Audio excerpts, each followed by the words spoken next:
As the sun sets at the end of a New York workday, the mind transitions from daily tasks to the cloudier, more philosophical regions of social issues, culture, and politics.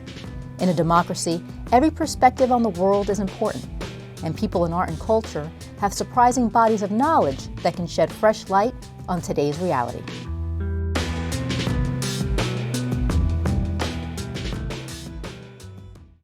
The following conversation with Vera Iliatova took place in Roxbury, New York on March 10th, 2021.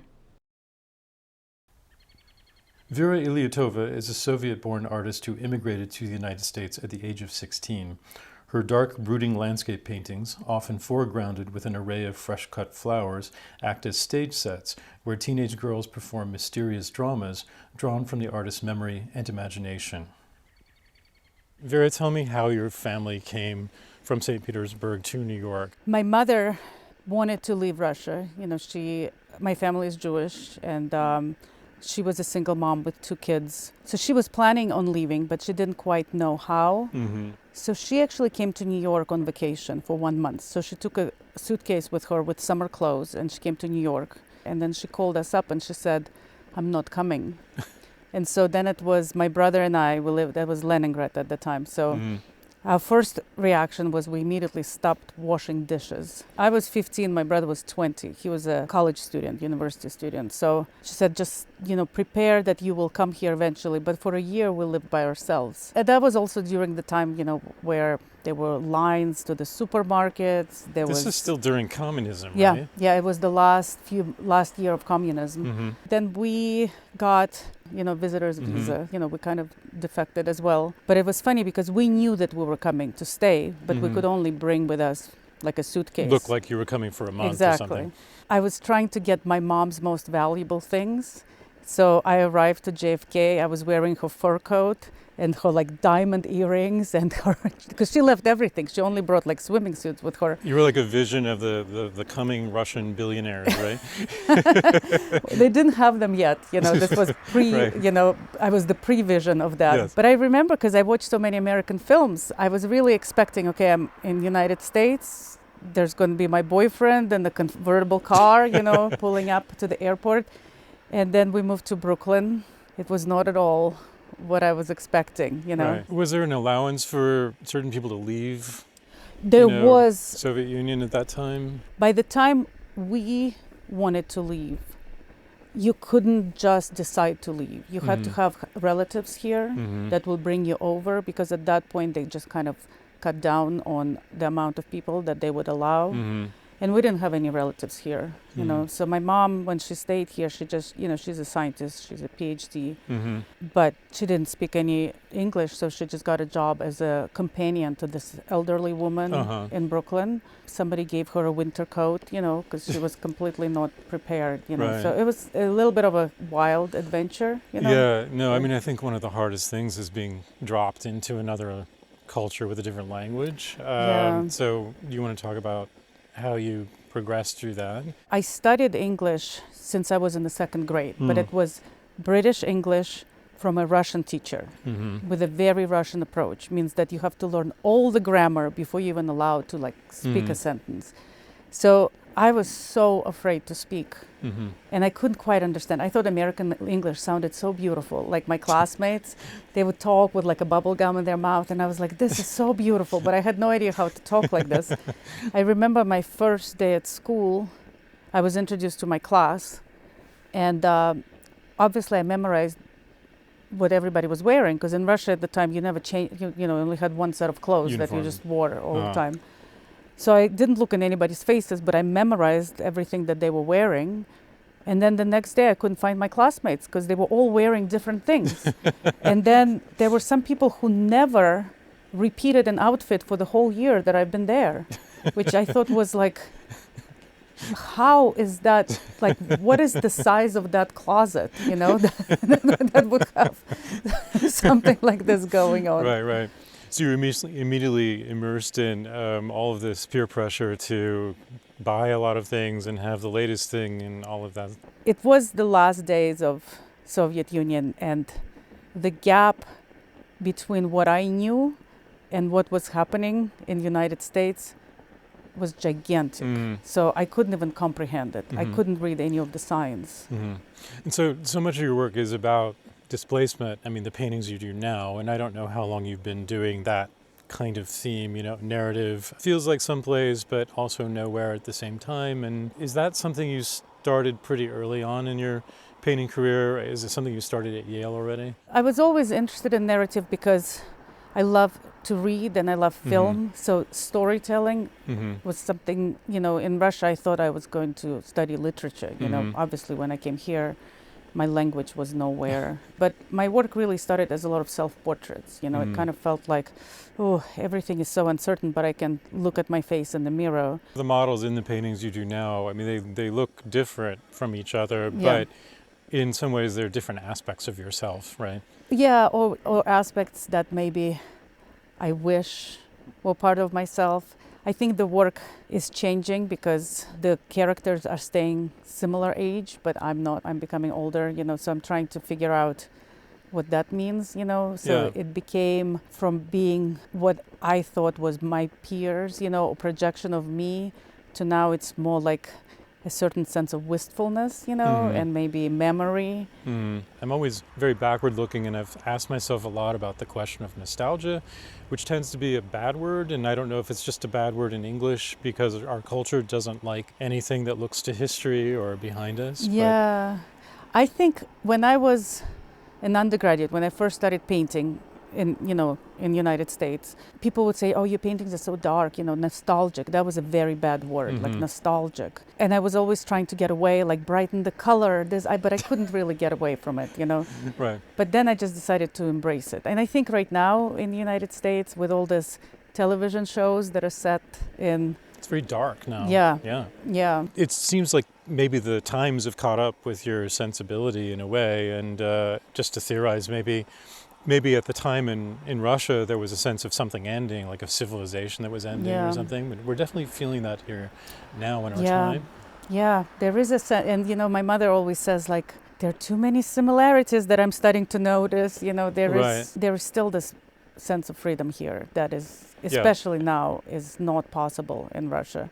At the time when I was leaving, there were so many changes that last year. We kind of stopped studying at school. Like we were just playing cards. It broke down. It was like this chaos, that was starting to happen. Would you say it was particularly terrifying to your mother or yourself seeing America flirt so dangerously with fascism, having lived in a place where things really are pretty tough? I think so. Well, what happened, I remember I was with her when Biden won. And we didn't realize how tense we were, and how scared we were that he wouldn't win. And my mom said, I left Russia. I went through this really difficult time, like came here with nothing, built my life here. And I started getting so depressed. Like, why did I do this if we are getting all that conversation that, took place around Trump? So she didn't realize how depressed she was until... because when you're in that situation, you're just kind of like, okay, I'm going to persevere. We're going to survive. It's going to be okay, But once it passes, you realize, oh my God, that was very scary. Let's talk about some art history references, since I'm an art historian and like to talk about those things with people who know about it. I see lots of things in your work. Obviously, things like Watteau and maybe Poussin and those kinds of painters who tend to paint landscape, and then the figures, the action is like really small and kind of insignificant in some ways compared to the rest of it. Yeah. I mean, what draws you to those kinds of depictions? It first started with my interest in French film and, French New Wave or a little bit before that idea of kind of a mise en scène, that there's a big space, and as a viewer, you get to make your own stories. And what I love about Poussin and Watteau is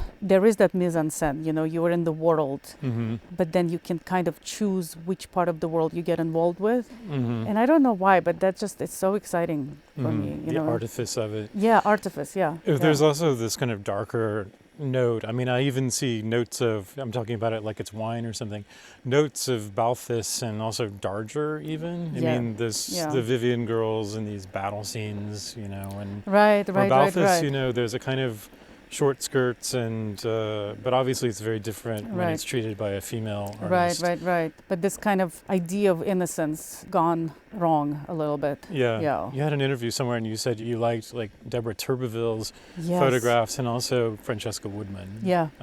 That made perfect sense to me because there are people who, well, especially Turbeville, looks for narratives like among women, and she's very sort of film noir in her staging. I think she's amazing, you know, and the surface, you know, that kind of distorted surface, like in the way that the figures are kind of pushed to the edges of things. And at the same time, because it's connected to fashion, there is also this kind of sense of artifice and self-awareness of all of that. The flowers was my attempt to change something up, you know. I usually paint, so the way that the work is put together is from observation. I look outside of my window, then I look at, now I have mannequins with clothes, you know, or I would pose in front of the mirror, and then I have film stills that I kind of reenact, you know. And I like to kind of struggle with the painting. Like I feel like it always starts at something that I don't expect it, and then I scrape, and then I kind of get back into it, you know. Like I need that struggle with it for the painting to resonate with me, and I think maybe the gritty quality of color comes from that too, because there's a lot of like sanding down and scraping of the paint that takes place. Flowers are one of the hardest things to depict for an artist in some ways without it being a cliche, right? I knew when I was doing it, I was like, oh gosh, young girls and flowers. Whoa. But I was like, I have, you know, it feels very wrong. I should do it. I think a lot about still life, but I wanted to bring a still life to the forefront of the painting to get that kind of sense of space from something that could pick up with your hand to something that's a wide landscape. And so much still life had like, I don't know, like what would one paint? It's surreal in a way what you're doing. I think you're kind of convulsing it through the combinations of the colors. But I think too, though, that what's interesting about it is your process seems to be kind of like a hybrid between documentary and just sort of internal, you know, which is in some ways maybe how we understand our lives. I mean, landscape itself is like a fusion of what you see and what you remember. Right. Yeah, I love the idea of landscape being a memory, like a projection, or this projection of a psychological state. Because landscape is so blank in a way. It's not really, but... Right, it's so true, because then you come in and you project your experience of like reading about landscape or seeing it in films, maybe being there as a young child. That's you don't just come in and start enjoying nature in a blank state. Did you see your grandparents again after this big move to the US? Then they came too. Oh, they came too. My family we're like a clan. We just move, you know. We all. I mean, they're no longer alive, but my mother lives a block away from me. My brother lives in the same building. You know, I mean, there's only 3 of us, but we are. You know, we don't leave each other alone for too long. The raft of the Medusa.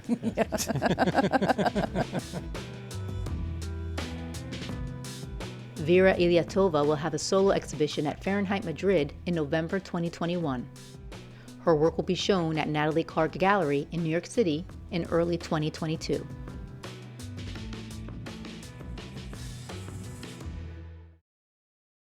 The following conversation with Nilco Andreas took place in Roxbury, New York on February 25th, 2021. Nilco Andreas is a Colombian-born guitarist and composer based in New York. His repertoire ranges from classical European standards by Joaquin Rodrigo to Latin American classical and folk traditions, which he advocates through concert series and riveting stage performances at venues such as Carnegie Hall.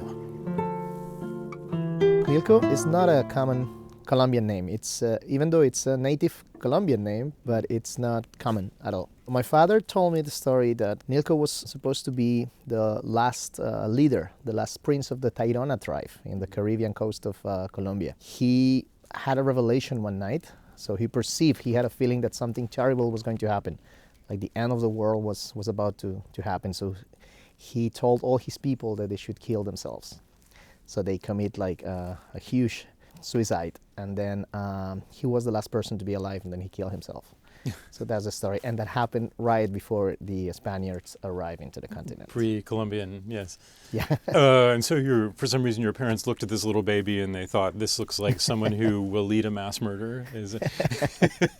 Well, I hope not, but I think it had to do more with the fact that my father is an anthropologist. Mm-hmm. My middle name is Andreas, who is another that kind of figure also, like a mythological Nordic god that had nothing to do with Colombia, but in a way it's kind of similar, connected in the cosmic essence of those names and those characters in history. So it gives you a total multicultural package then, or something as a... I think so. I think it was beyond Colombian borders. So were you a child prodigy? I know you played cello when you were 5. Are you that classic musician story? I started music lessons and I had to pick an instrument to start. So my father loved the cello, so I just went straight for the cello, and then I fell in love with the cello, and then I played cello for many years. So when I was out of class, I had to wait for my older cousin. He would take me back home. And then I would just wait hanging around the university outside of the conservatory, and I would start hanging with these people around the bonfire. This little kid, yeah. As I was a little kid, and these people were, they were starting their careers. They were in their 20s, and they all had guitars. Because there was a bunch of hippies singing revolutionary Latin American songs, and I just fell in love with this kind of folk element. So I was listening to Silvio Rodriguez, I was listening to Violeta Parra, Mercedes Sosa, which is what I would call like our Bob Dylans of the time. Like this kind of singer-songwriters, and eventually the guitar just got a more prominent place, and I just switched because I realized that I could do also classical music in the guitar. Yeah, but you come to the U.S. to study. Was that an odd choice? Correct. There was a point that classical music in Colombia, back at the time, especially in the classical guitar, there was really not a lot of opportunities or great teachers to study with. So I wanted to come to study in New York, and then I started here. I did all my college and postgraduate studies here. Was there anyone around who could sort of, kind of strangely enough, like teach you Latin American repertoire, or was that something you just discovered on your own? When I was 14, 15, I was already working professionally. I started working mainly with Latin American music. So I would sing and play with Latin bands all over Colombia, and it was actually really fun, and I learned a lot from these good friends from the past. And then when I came to New York, my scholarship covered school, but not housing. So I had to make a living somehow. What am I going to do if I still not ready to start a classical career when I was 18, 19? So I started playing gigs around the city, and then of course I met a lot of jazz musicians, and New York is the right place to meet people from all over the world. Right. So that's where I started learning about Peruvian music and Venezuelan music and Chinese music, Russian. So then it just became like a survival tool, and then at the same time it was a great training experience. As part of that survival, is that why you tried out for the amateur night at the Apollo?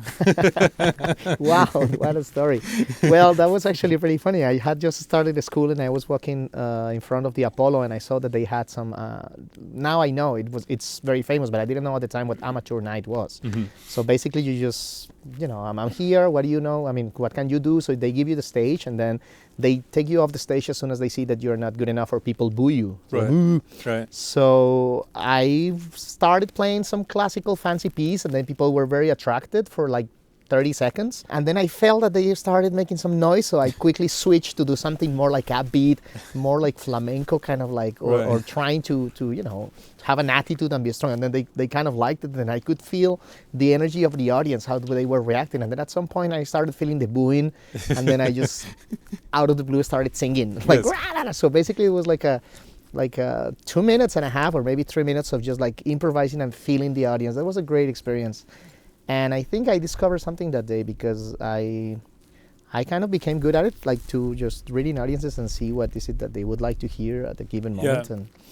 And then I ended up winning that night, and then I was invited again, and then I did it again, and then anyways, that's the story. So that was pretty very funny. So tell me about stage presence. I mean, is that something you're actually taught at university, or is it just something you have to figure out like you did on stage at the Apollo? I don't think they teach you this.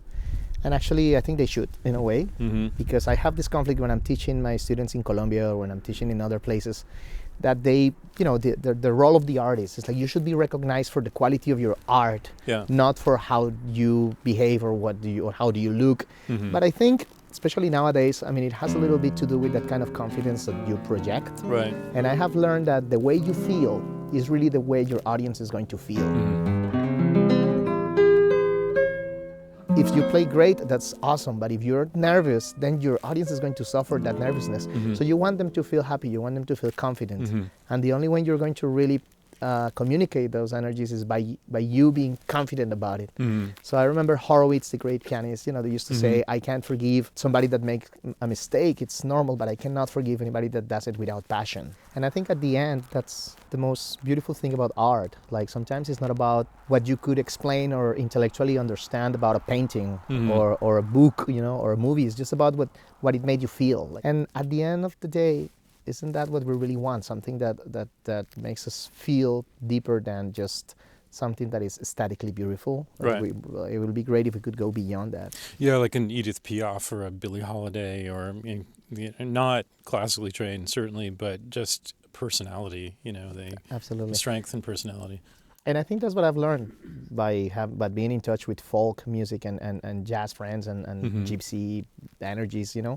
It's like classical music has helped me in to build this kind of technique and a specific intellectual way of approaching and having the possibilities of perfectioning the craft, like to be precise, to be where it has to be, but also fitting your soul with other elements. I think is very, very important. Yeah. I mean, I can compare it to the visual arts. In the moment, at least in the visual arts, there's a feeling that something that's a little rough, something that's a little imperfect, has more pathos. That it somehow it's somehow more of this moment we're living. It's more human. Absolutely. I mean, definitely I think the word is human, and that touches us, right? That's the perfection we should be looking for, instead of the aesthetical perfection we have been taught that we should find, right? Right, beauty and imperfections. You performed at Carnegie Hall, I think, in 2009. That was a big moment for you. What's it like to be on stage at Carnegie Hall? I've been in the audience before, but I've never been on stage. Well, there is the aspect of the acoustics. It's just perfect. You play and then you just sound better by nature. So that's so beautiful, because then you completely forget about all of the other initial elements. Like what I mean is, I'm going to play at Carnegie Hall. So then you start getting nervous. This hall is so famous. This is important. Blah, blah, blah. But then when you're really there, you just feel like you're connecting with something that is bigger than all of that. And then, of course, you start thinking about all the great spirits that have played there, and what is it that it really means. So it was great, and since then we have been doing a series there every year. You've performed in amazing places around the world, and I think some of them are kind of unusual, like non-standard music hall places, like in cathedrals or art museums and places like that. Do any of those stand out as being just really amazing experiences? Yeah, I mean, I think classical music has always been related to churches, because they were big help in the beginning, like since the beginning of times. Actually, churches started attracting people through music. So they actually used the most amazing composers, they put them to the service of God in order to attract people. And it was also maybe a way of teaching people about, Christianity without, who didn't read, a pre-literate society. Yeah, that's the story of like all these pagan rituals that eventually became part of the church, like Christmas, like all of those things. Everything, it was like the church, they were very smart. So, marketing. Absolutely. And actually, classical music as we know it today was born in Paris, in Notre Dame, in the cathedral, by monks that used to sing. So, and amazing composers. So these places have always been designed for great acoustics and incredible music productions. Has the pandemic created situations where you've performed in unusual circumstances? I mean, out of doors or something like that? Oh boy. Yeah, I think so. I mean, during the pandemic, we have been having to do even like interviews in very cold spaces. And so cutting our own hair. I think, which has been, I have to say, even if sometimes have been difficult, these kind of unusual moments have opened some doors, like we have learned that we can do things under certain circumstances. You have a project called Amazonas, which you do with Carnegie Hall. Can you tell me about that? I was doing a concert at Carnegie. So with some colleagues, we realized that Latin American composers have not had enough recognition. And there is a lot of great talent, not only young composers of today, but actually from the past, like our Beethovens, our Mozarts, like we had all these people. And then 3 of the pieces included the name Amazonas in their title. So we said, wait a minute, all these pieces are called Amazonas. That's how we have to call this concert. Mm-hmm. So then Carnegie loved the idea, and then since then we started doing this every year. So we would invite young composers from Latin America. We would present new pieces and also old pieces that have not been recognized as great masterpieces. That was the idea. People think of classical music as being remote or elite or something like that, but not when you know the stories behind it, especially if it's, Italian opera or something like that. Absolutely. I think you have to look at the origins of it, right? Like it was just a need for expression. If you look at the origin of opera, it was just entertainment, just like a circus act in a way. Poor singers, they had to suffer a lot back in the day.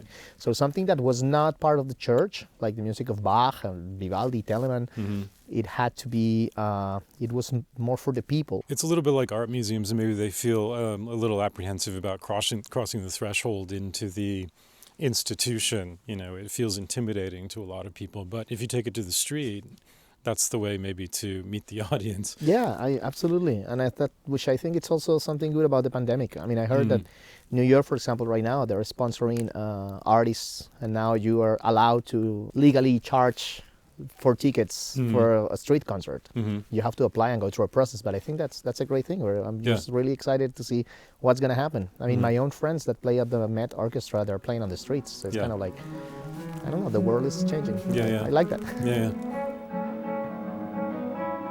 Nilco Andreas concert series Amazonas is scheduled at Carnegie Hall for October 20th, 2021 and March 8th, 2022. Later this year, he'll travel the world by cruise ship as music director for Virgin Voyages.